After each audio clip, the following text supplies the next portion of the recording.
Alors, bonjour Joël. Je tenais vivement à te remercier d'avoir accepté mon invitation, c'est-à-dire l'invitation d'un Condéen, d'un citoyen qui vit à Condé depuis sa naissance, d'un potentiel électeur. Et ce qui m'intéresse aujourd'hui, c'est d'aller à la rencontre des candidats aux prochaines municipales de Condé-sur-Escaut en mars 2026, surtout pour humaniser les personnes et en même temps pour les faire connaître, j'irai à l'opinion publique, les potentiels électeurs, et essayer de creuser un petit peu quelles sont les motivations de chacun, quel est le regard que chacun pose sur sa ville. Donc on a préparé comme ça une série de questions qui ne sont pas du tout liées sur un bilan. L'idée, c'est d'interroger des candidats. Donc tout le monde, les 4 candidats, auront les mêmes questions. L'idée, c'est de faire un format court pour essayer que les gens le regardent un maximum possible. Et ce sera diffusé sur une chaîne YouTube, en l'occurrence celle que j'essaye d'animer modestement.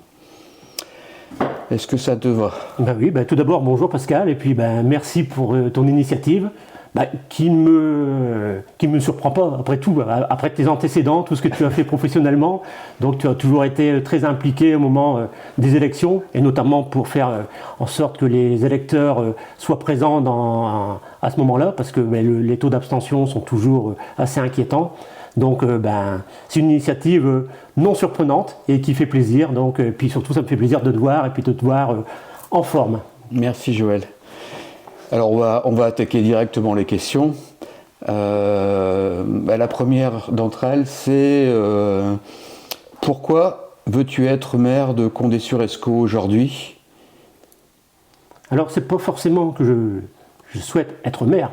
Donc c'est la finalité d'être maire.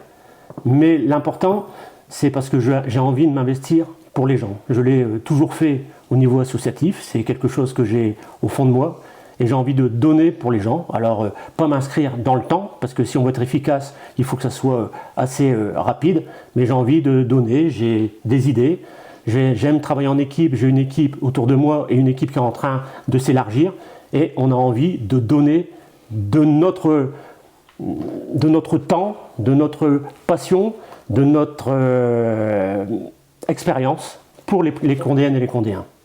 Quel est ton parcours et expérience en politique, et est-ce que tu es rattaché à un parti politique en particulier? Donc déjà, je vais répondre à la deuxième question en premier. Je ne suis pas rattaché à un parti politique. J'ai des valeurs qui sont, on ne va pas se leurrer, parce que les gens le savent bien, qui sont plus ancrées au niveau social, mais pas du social négatif, du social positif, c'est-à-dire l'accompagnement pour faire des gens, pour faire en sorte qu'ils puissent s'en sortir. Pas tirer vers le haut. Tirer vers le haut, mais pas simplement les aider financièrement, ça c'est pas une finalité. La finalité, c'est de faire en sorte qu'ils puissent se bâtir une vie qui leur permette de s'inclure dans la société de façon positive. C'est ça. Donc c'est pour ça. Donc mes valeurs sont là. Donc j'ai plus des valeurs qu'un parti politique. Mon expérience politique, alors politique c'est toujours un grand mot, moi j'ai plus une expérience de développement local, donc elle dure depuis 25 ans, hein. Donc j'ai été conseiller municipal tout d'abord, pendant 7 ans, parce que c'était un mandat qui a duré 7 ans, et ensuite j'ai été adjoint pendant 6 ans. Donc j'avais en charge le sport, la culture, et donc c'était déjà pas mal, et aussi un peu la communication. Et donc voilà, et depuis 2014, je suis conseiller municipal d'opposition. Qu'est-ce qui, dans la situation actuelle de la commune, te pousse personnellement à t'engager? C'est parce que déjà j'estime que le boulot n'a pas été fait. Et si j'estime, c'est pas d'un avis que personnel, c'est par les retours que j'ai des habitants, donc qui trouvent que leur ville se dégrade, au niveau propreté, au niveau animation, au niveau des contacts humains. Donc voilà, les gens se sentent abandonnés, se sentent seuls. Donc j'ai envie de remettre de la cohésion entre toutes ces personnes et de redonner aux gens la joie et le plaisir d'habiter dans la ville. Donc dans une ville qui était en tête de gondole il n'y a pas si longtemps que ça, et là qui est vraiment tombée un peu trop bas à mon avis. À ton avis, c'est... Au niveau le développement commercial ne s'est pas fait, le développement économique, il est axé maintenant que du côté d'Onain et Valenciennes, donc on a l'impression d'être les parents pauvres du territoire. Mais en matière de santé? En matière de santé, il y avait le grand projet de la maison de santé, mais qui a, accouché d'une souris. Donc actuellement, elle ne joue pas son rôle. On a perdu beaucoup de professionnels de santé qui sont alors soit qui ont arrêté, soit qui sont partis sur Anzin et Valenciennes. Et il y a des choses à faire. J'ai des pistes, j'ai des contacts. Donc voilà, et en temps en heure, j'en informerai la population. Souhaites-tu une ville prioritairement sociale, économique, écologique, culturelle, ou un équilibre entre ces dimensions? Avec quels moyens et quels partenariats pourrais-tu amener à Condé pour développer ces différents axes, ou un axe en particulier? Je crois que ça ne peut se faire qu'un mix de tout ça, parce que une vie collective se bâtit avec tout ça.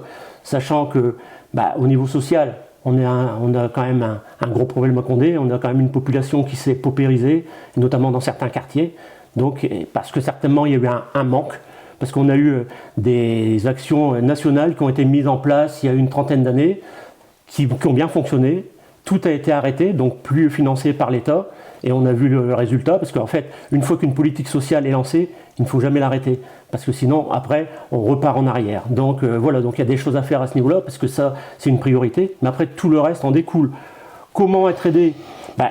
On a un partenaire prioritaire, c'est Valenciennes Métropole, donc il doit mettre les moyens, pas seulement sur la ville-centre, mais aussi sur une ville comme Condé. Condé, on doit être un pôle secondaire de Valenciennes Métropole, parce qu'on a ces atouts-là, donc Valenciennes Métropole doit venir avec nous, pas faire à la place d'eux, mais venir avec nous, et écouter nos prérogatives pour qu'on puisse avancer.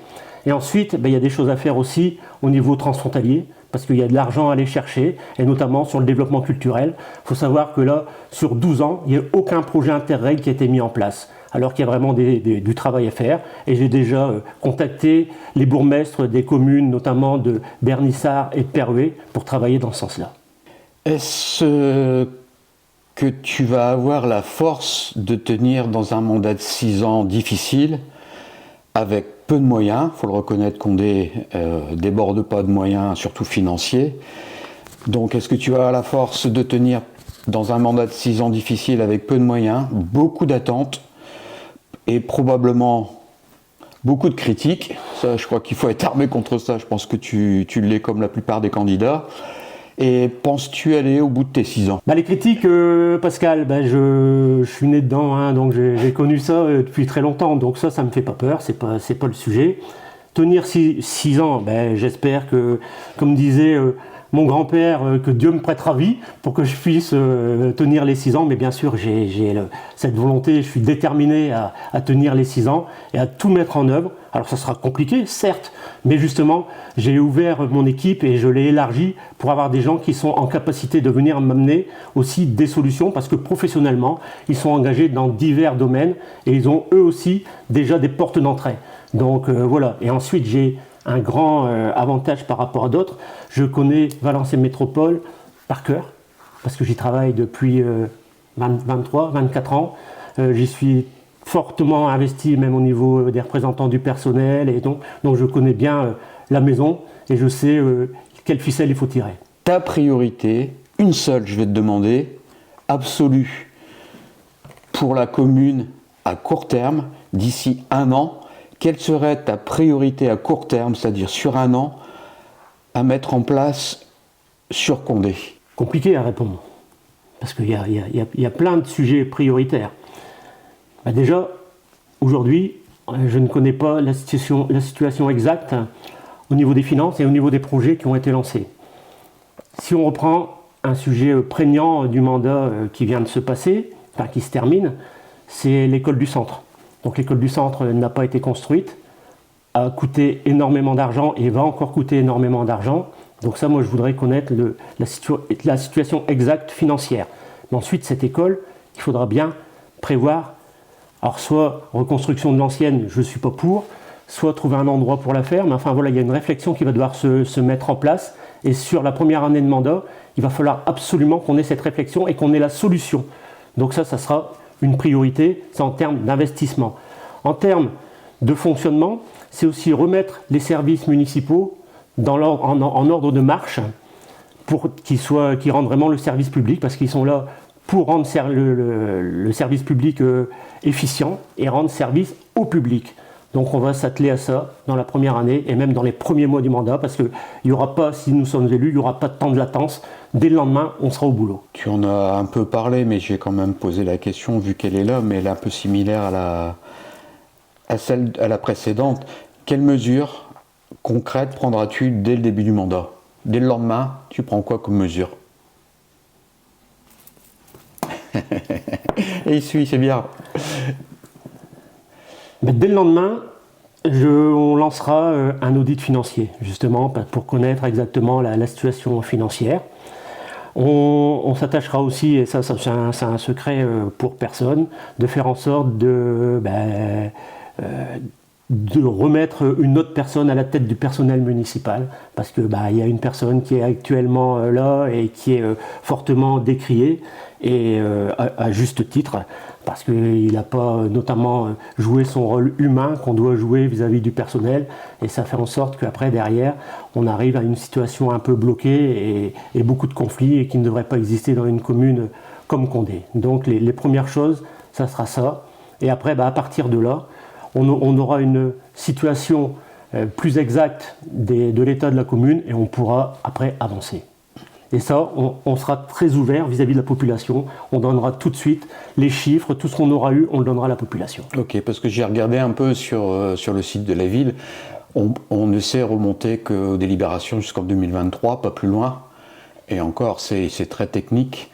Donc on a peu d'éléments. Les Condéens ont très peu d'éléments. Voilà, il y a très peu d'éléments parce qu'en fait la communication est très ciblée.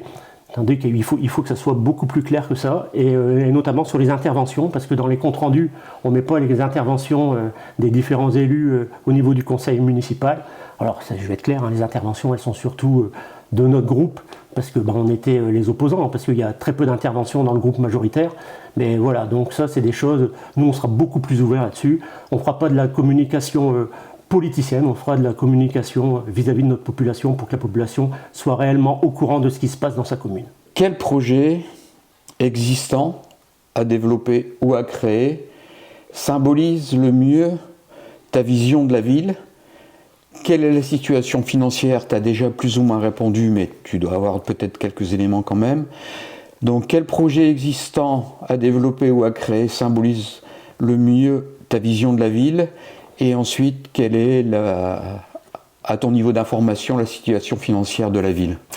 Sur la situation financière, comme je t'ai dit tout à l'heure, on n'a pas trop d'éléments exacts, parce que voilà, on nous donne ce qu'on veut nous donner au conseil municipal. Donc ça, la ville s'est un petit peu désendettée, mais forcément, mais très peu, alors qu'il n'y a pas eu d'investissement de fait. Ce qui n'est pas normal. Le désendettement devrait être beaucoup plus grand que ça, parce qu'il n'y a rien eu de fait pendant ce dernier mandat, et pas grand-chose sur le mandat précédent, parce que ça a fonctionné sur ce qui avait été fait précédemment. Donc, il y a peut-être certainement des possibilités d'investissement un peu plus grandes. Maintenant, le projet le plus important sur la ville, c'est un endroit que tout le monde aime bien, où on a beaucoup de discours, mais il y a tout compte fait pas grand-chose qui a été fait, c'est Chabot-la-Tour. Parce que Chabot-la-Tour, c'est quand même le poumon de la commune, où les gens qui ne peuvent pas partir en vacances ont la possibilité de se rendre, mais l'aménagement est à continuer, même à augmenter largement. Nous avons des projets dessus, et si je peux en dire une seule chose, nous avons l'intention de créer une piscine naturelle sur Chabot-la-Tour. Ça, c'est un scoop. Ça, c'est un scoop. Ensuite, que faudra-t-il accepter de ne pas faire à Condé, faute de moyens? Tout ce qui n'est pas finançable, on ne doit pas l'accepter. Donc voilà, il faut rester par rapport aux moyens qu'on aura. Et je te parlais tout à l'heure de l'école. C'est une école qui était partie sur un projet de 8 millions d'euros, donc qui était encore acceptable et qui était faisable, pour arriver à la fin à un projet de 16-17 millions d'euros, où là c'était complètement inabordable.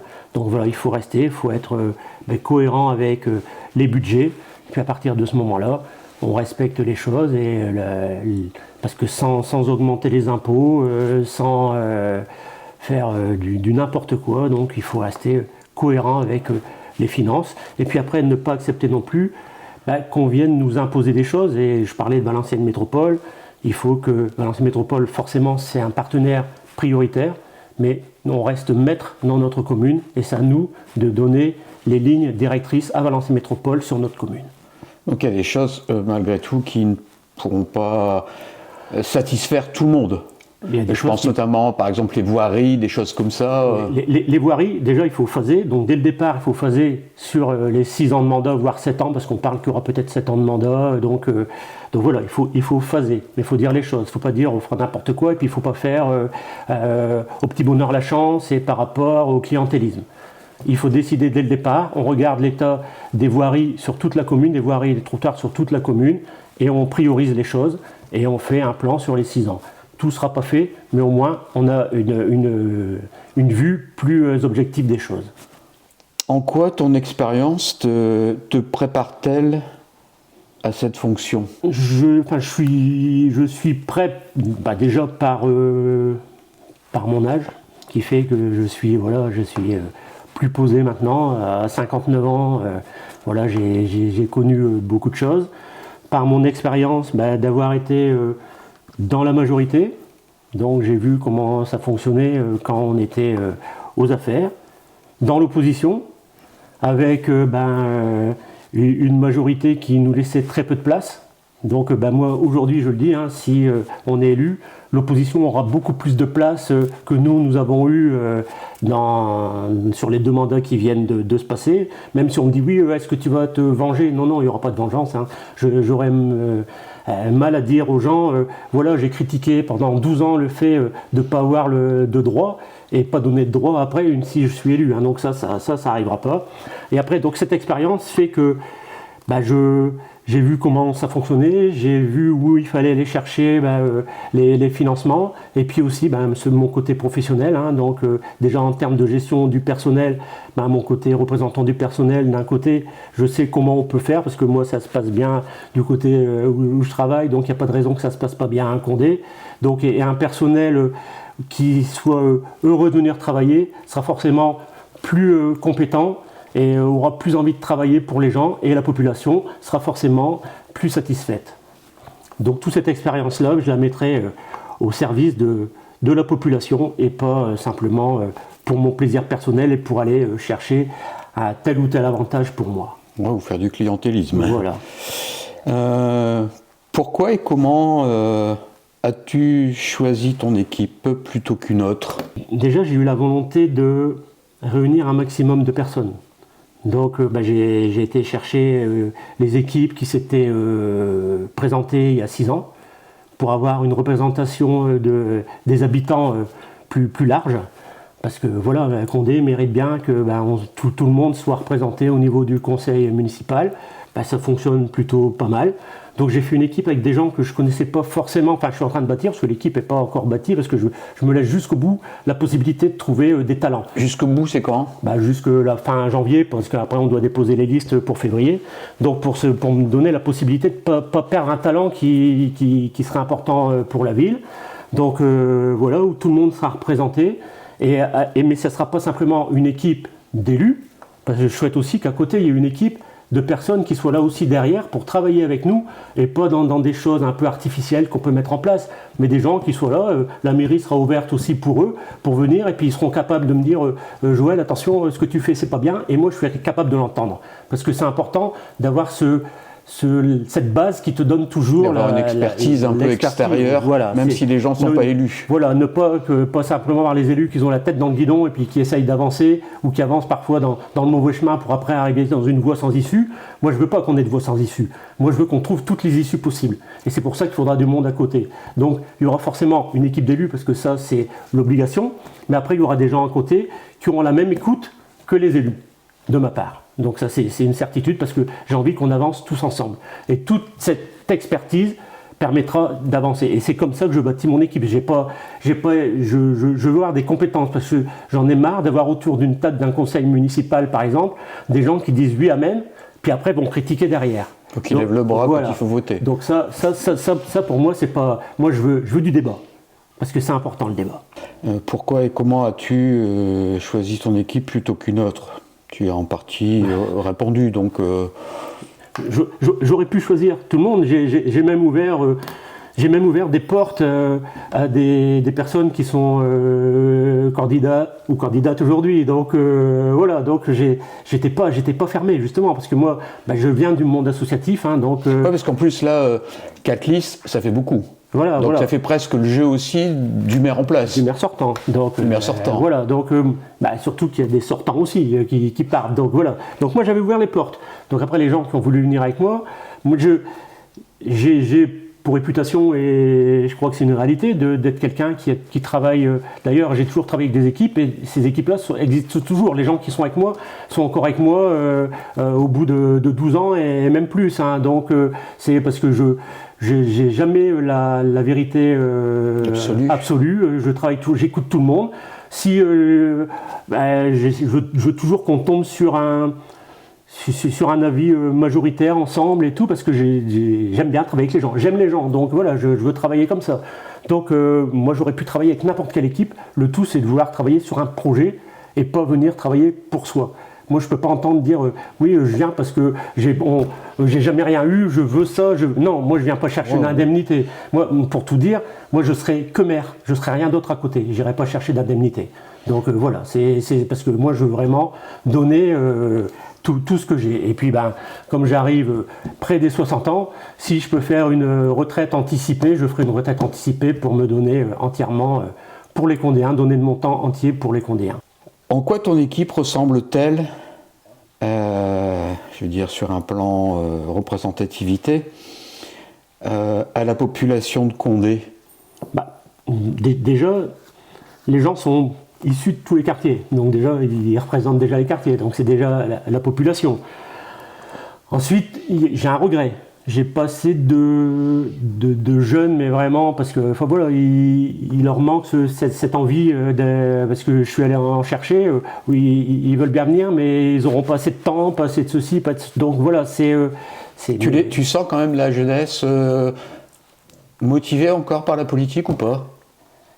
La politique locale, oui, le développement local. La jeunesse est motivée par la politique locale, mais elle est moins motivée par l'investissement. D'accord. Parce que justement, tu en parlais tout à l'heure, l'investissement, derrière, ça sous-entend les critiques, et c'est compliqué d'entendre tout ça. Donc voilà, il faut une carapace. Donc voilà, et l'équipe que je suis en train de bâtir, c'est avec des gens qui ont une carapace, qui ont une expérience professionnelle, qui sont qui sont d'âge différents, mais voilà, mais ce qui va manquer, c'est vraiment chez vraiment les plus jeunes, enfin je veux dire les 18-25 ans. Donc ça, c'est plus compliqué, 18-30 ans à aller chercher. Parce que, puis c'est normal, ils commencent leur vie, alors c'est l'âge, alors même si maintenant c'est un peu plus tard, où on a des enfants, où on bâtit son avenir et tout. Donc c'est normal aussi que la priorité, elle soit sur ce côté de la vie, plutôt que sur l'engagement politique. Tout à fait. Que réponds-tu aux habitants qui ne croient plus vraiment à la politique et l'insécurité et les prérogatives d'un maire là-dessus ? Déjà, je comprends que les gens ne croient plus en la politique, sauf qu'on est sur du local, on n'est pas sur de la politique politicienne, on est sur plus du développement local, j'en parlais tout à l'heure. Condé-sur-Escaut, c'est plus ou moins plus de 6000 et quelques inscrits, et aux dernières élections, j'ai regardé, c'est la moitié de gens qui vont voter. Voilà, aux dernières municipales, il y avait le Covid, donc même avant déjà, chose, mais voilà, j'ai regardé les chiffres. Donc voilà, maintenant, l'image que donne les politiciens au niveau national n'est pas la meilleure. Donc Non. forcément, on peut comprendre que les gens en aient assez de ça. Donc voilà, donc malheureusement, ils retranscrivent sur la ville de Condé ce qu'ils voient au niveau national. Donc ça, c'est une chose. Ensuite, sur la sécurité, c'est prioritaire aussi, sur Condé, la sécurité. La priorité, ça va être de réorganiser ce service pour qu'il soit plus axé sur les Condéennes et les Condéens. La Donc proximité. ça sera une proximité. Donc ils ne seront plus au rond-point en train de mettre des procès. Ils seront vraiment là au service de la population, faire en sorte que les gens, dans leur quartier, soient en sécurité et puissent compter sur la police municipale en cas de petits soucis qui, j'espère, seront les moindres possibles. Donc voilà, donc ça sera une chose qui sera mise en place aussi régulièrement. Et ensuite, parallèlement, il y aura aussi la vidéoprotection, donc, qui existe actuellement mais qui est un petit peu obsolète.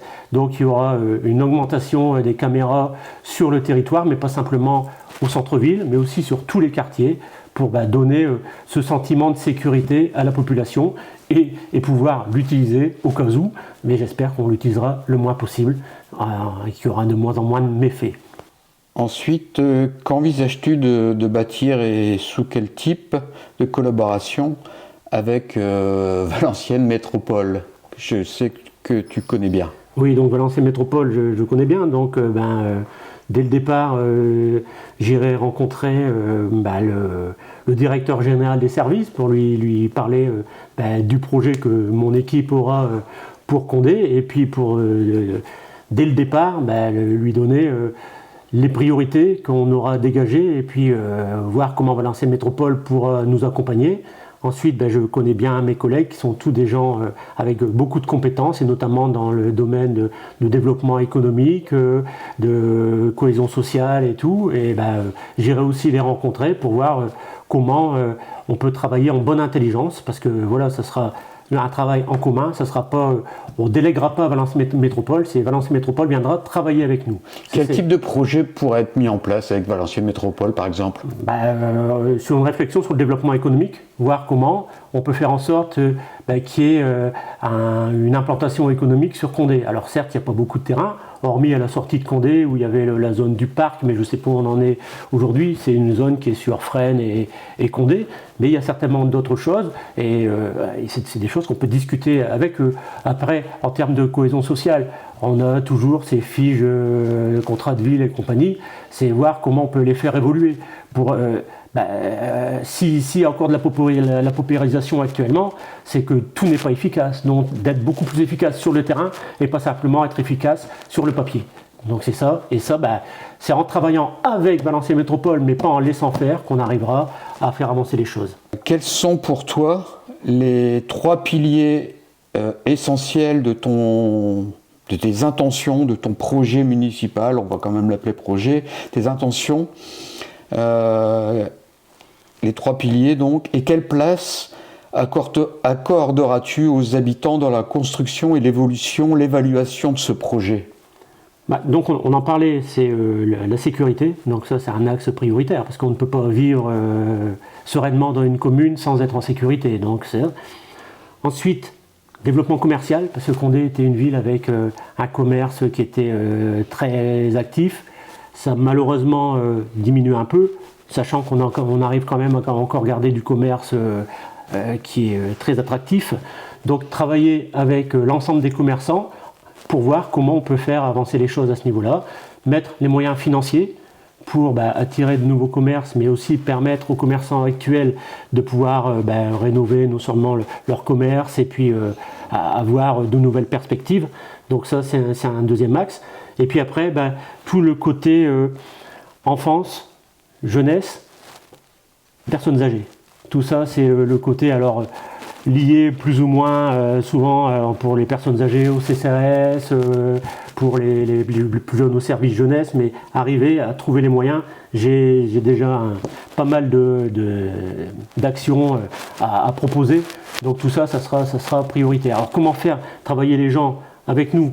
J'en parlais tout à l'heure, il y a l'équipe municipale, il y a les gens à côté, et tous ces gens-là, j'espère pouvoir élargir ce groupe, et eux auront forcément toute l'écoute qui sera la mienne, et ils seront prioritaires à venir me rencontrer quand ils veulent. Est-ce que tu envisages de faire des bilans d'étape avec les habitants pendant ton mandat? Il y aura des bilans d'étape, et j'irai rencontrer les gens. Il y aura des rendez-vous en mairie. La plupart des rendez-vous seront sur les quartiers. C'est moi qui irai vers. Donc c'est le aller vers plutôt que dire aux gens de venir vers moi. Alors le aller vers, c'est maintenant devenu quelque chose d'assez populaire, mais c'est pas. Mais voilà, c'est le sens, c'est dire c'est moi qui irai vers les gens pour que ça soit déjà plus simple pour eux. Et puis comme ça, on ira discuter, et ça régulièrement. Donc je tournerai quartier par quartier. Donc tous les 3 mois, il y aura un quartier qui sera où il y aura des réunions publiques. Mais je ne me contenterai pas de ça. J'irai aussi rencontrer les gens régulièrement, parce que voilà, je le fais habituellement. Donc c'est pas un souci pour moi. Question importante et subsidiaire, entre guillemets. Condé a perdu depuis un certain temps, et c'est normal avec les destructions du coq, etc., beaucoup en population. Oui. On est sans doute passé en dessous de la barre des 9000 habitants. Peut-être pas, mais on n'est pas loin. On n'est pas loin. Qu'est-ce qui peut être envisagé pour réattirer de la population à Condé, et peut-être pas forcément que sur du logement social? Justement, il faut éviter. Et le maire actuel avait dit, lui, il n'y aurait plus jamais de logement social. Les seuls logements qu'il a créés, ce sont des logements sociaux. Donc voilà. Alors, c'est une critique sans être une critique, parce que c'est pas toujours facile.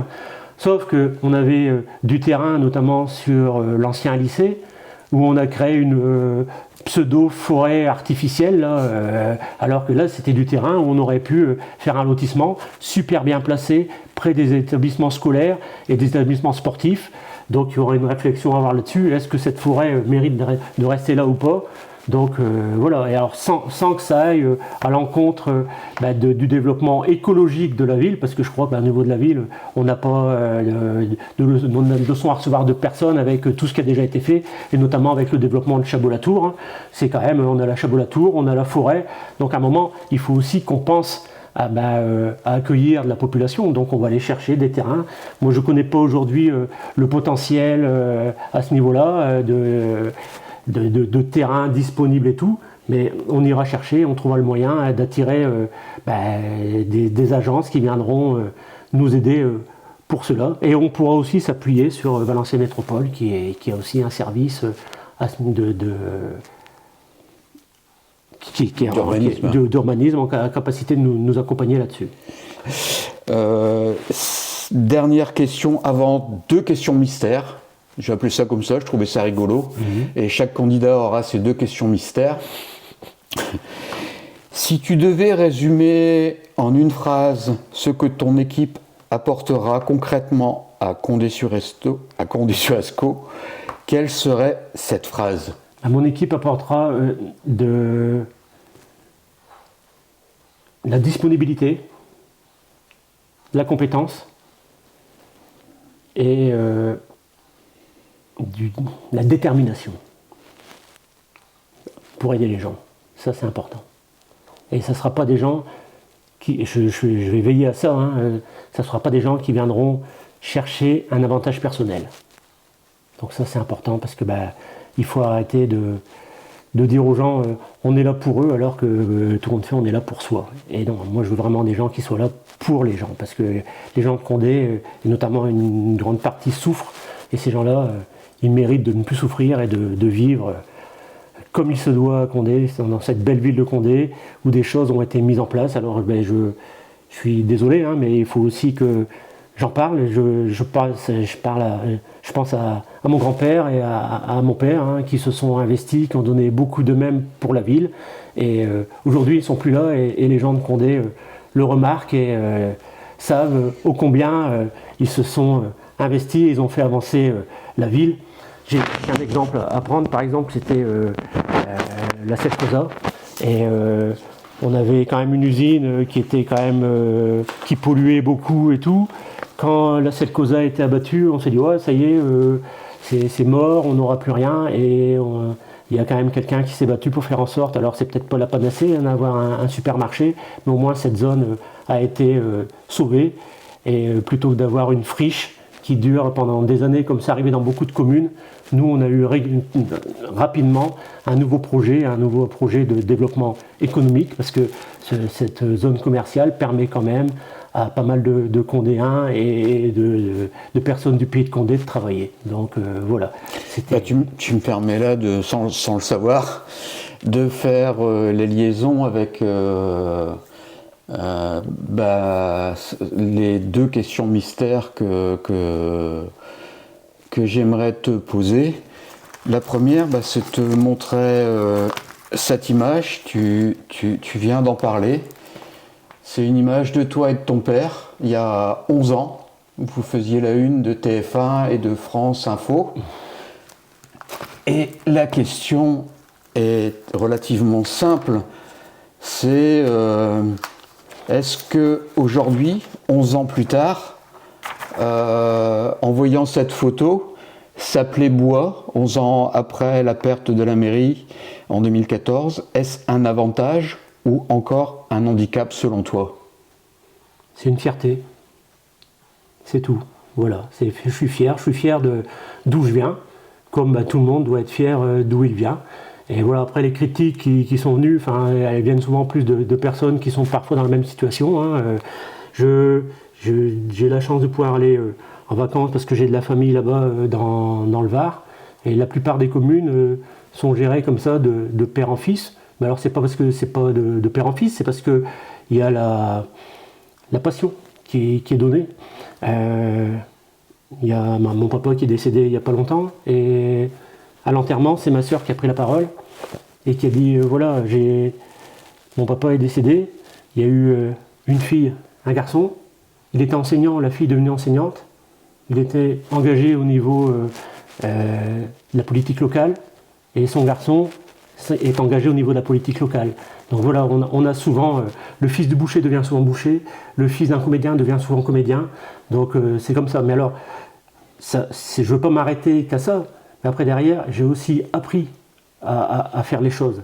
Donc mon engagement, c'est pas arrêter simplement de dire je suis le fils d'eux, donc je vais réussir. Non, derrière, j'ai un grand chemin qui s'est fait, et notamment dans l'investissement associatif, où là j'ai appris à travailler avec les gens, à faire des choses pour les gens, et à m'investir bénévolement pour les gens, parce que j'aime les gens et j'ai envie que les gens soient heureux. Et ça, voilà, c'est quelque chose qui me tient à cœur, et c'est pour ça que le mot qui me vient en voyant ça, c'est fierté. La deuxième, merci de ta réponse. La deuxième question un peu mystère, en sachant que tu as dû voir, je me suis amusé, c'est vrai, je suis un peu taquin, je me suis amusé à détourner un peu les équipes, etc. Et la question, c'est que t'inspire la fiche détournée que j'ai faite pour les prochaines municipales de ton équipe? La prendrais-tu comme fiche de campagne? Non, je ne la prendrai pas. Je la prendrai pas parce que nous ne sommes pas des réservistes, parce que nous sommes des gens qui n'avons jamais arrêté d'être présents et on est dans l'action. Que même dans l'opposition, on est dans l'action. Nous, on peut avoir la fierté, encore une fois, de dire on a été là, on a respecté nos engagements. Parce que même battu, on a été présent, et on a été présent tout le temps, au niveau des conseils municipaux, et heureusement qu'on était là, parce que sinon, je reviens à ce que je disais tout à l'heure, il n'y aurait pas eu de débat. Alors, certes, certains disent que c'est un peu long, et tout, le conseil municipal, parce que... Moi, j'ai regardé le dernier, je t'avoue que les débats sont... Et le dernier était spécial, parce que certains ont découvert que le maire n'était pas compétent par rapport à leurs attentes, mais ils ont découvert ça à 4 mois des élections. Donc c'est sur le dernier conseil municipal que ça s'est vu.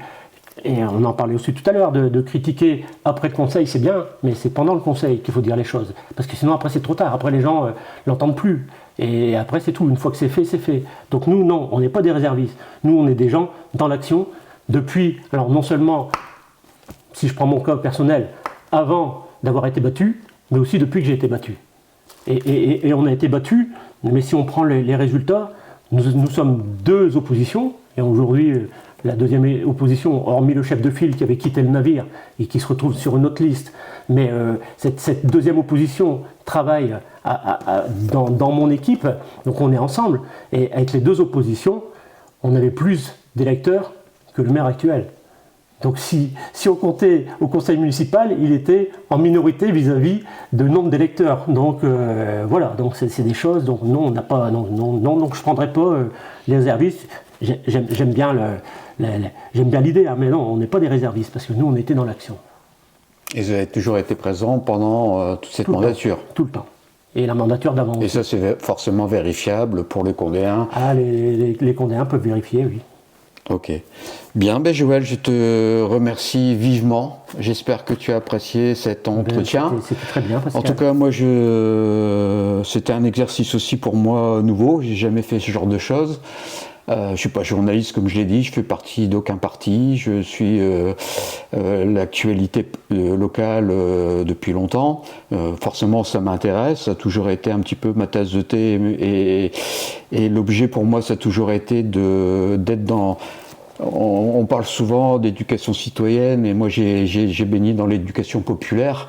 Et quand on voit la montée des populismes aujourd'hui, l'éducation populaire, je pense qu'il faut en faire beaucoup. Et vous, les élus, vous avez une grande part de responsabilité dans ce qui devra être fait dans les années futures pour essayer de faire participer un maximum de personnes, quelles que soient leurs origines, leurs différences ou leurs différends, à la vie locale, parce que sinon on va aller droit dans le mur.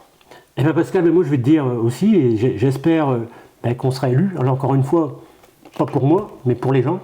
Et puis, puisque tu parlais tout à l'heure qu'il fallait des gens pour vérifier un peu que tout se passe bien, j'espère que tu en feras partie et que tu seras là pour nous dire les choses en disant, mais sans arrière-pensée, sans dire à un moment, ça va pas, ce serait mieux de faire autrement, et on en discutera. Et je serai le premier à t'accueillir, à discuter avec toi de tout ça, et puis tous les gens que tu connais qui sont à même de nous dire ça va ou ça va pas, et moi je suis quelqu'un qui écoute. Donc je ne connais pas bien la loi, le code électoral, mais comme on sera hors campagne, si jamais tu es élu, je pense qu'on aura plus de liberté pour se fixer des rendez-vous comme ça, où justement je pourrais jouer un peu ce rôle de poil à gratter. Voilà, impeccable. Merci beaucoup à toi, Joël.